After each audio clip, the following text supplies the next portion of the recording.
Buenas noches compañeros, mi nombre es Jenny Marcela Sánchez. Esta es mi participación al foro de contextualización contable del curso de Contabilidad de Recursos 1. Inicialmente voy a empezar con un concepto básico de contabilidad.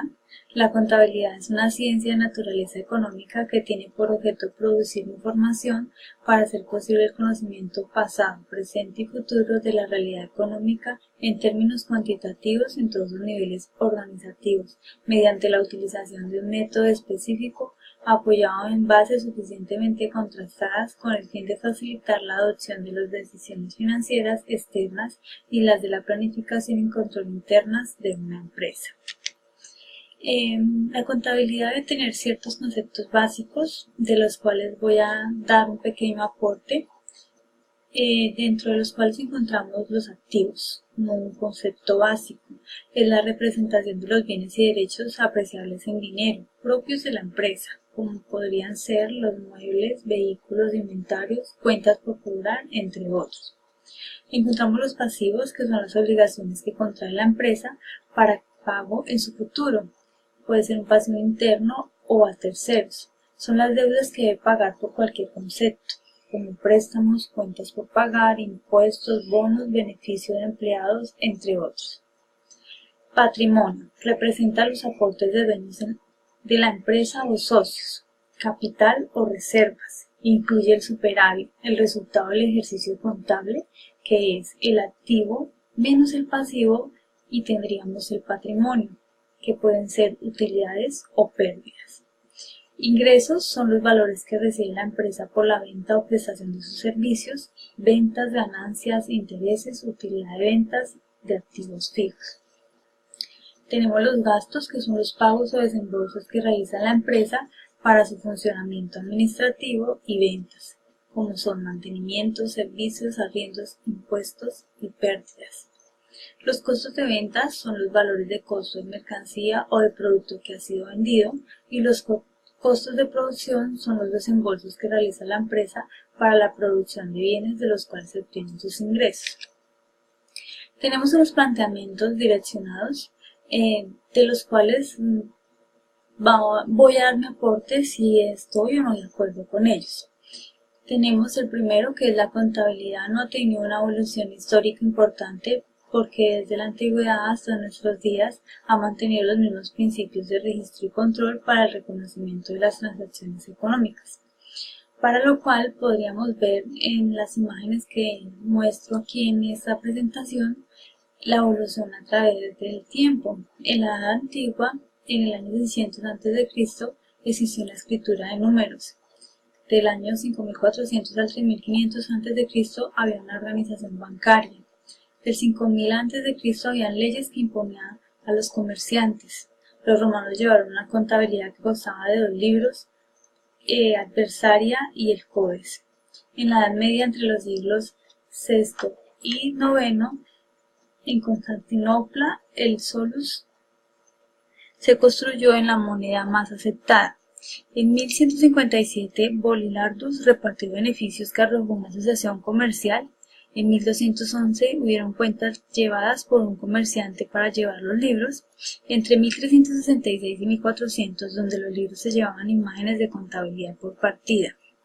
En la Edad Moderna de 1573, la obra sobre la contabilidad creada por Benedicto establece la identidad de la partida doble. En 1494, Fray Lucas publica su tratado titulado Sobre Matemáticas.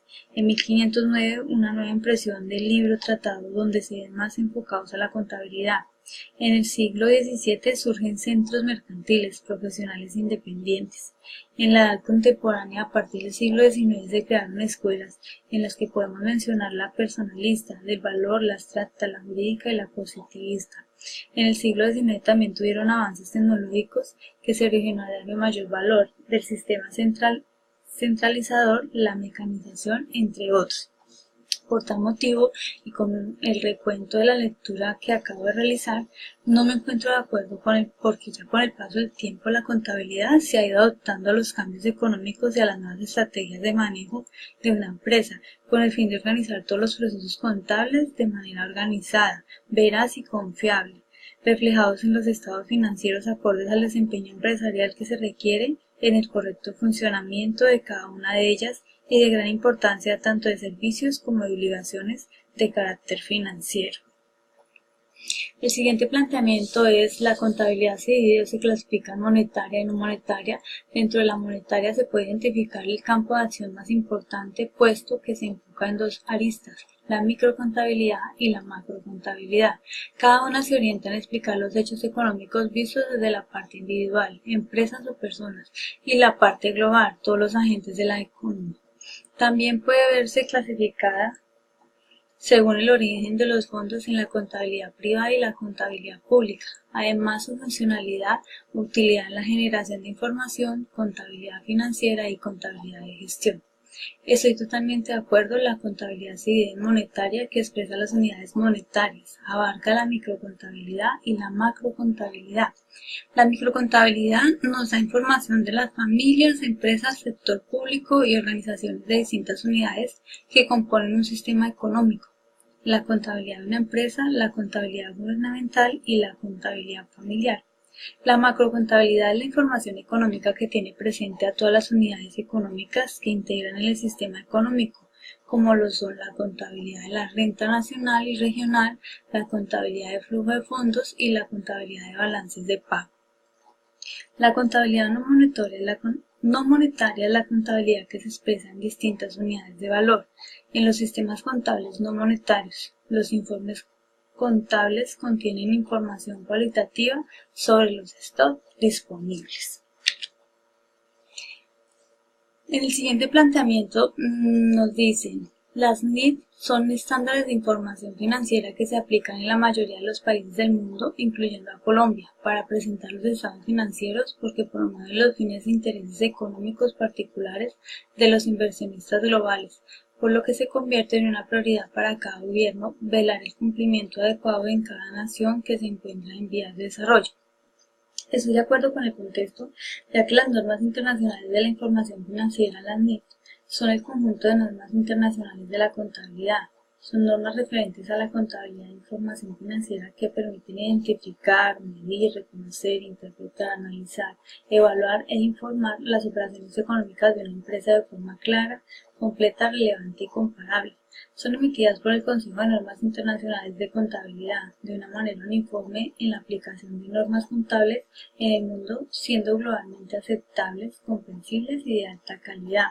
Estas normas permiten que las fianzas de todos los mercados, en cuanto a su capital se refiere, sean direccionadas relativamente bajo las mejores decisiones.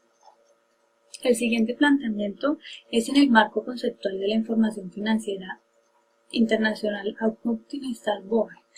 Se contemplan las características cualitativas que deben gozar la información financiera, estados financieros. Estas cualidades buscan generar confianza y transparencia entre los inversionistas y otros usuarios de información financiera. Además, dicho marco presenta los lineamientos generales y el alcance en que se deben basar los estándares de contabilidad e información financiera. Estoy de acuerdo con esta afirmación, ya que el marco conceptual de la información financiera del International Accounting Standards Board ayuda al Consejo en el desarrollo de las futuras NIF y, por ende, al ejercicio contable financiero transparente, aportando a la realización, implementación y ejecución de todas las NIF en el buen desarrollo de los estados financieros. Esa es mi participación en el foro. Muchas gracias por su atención.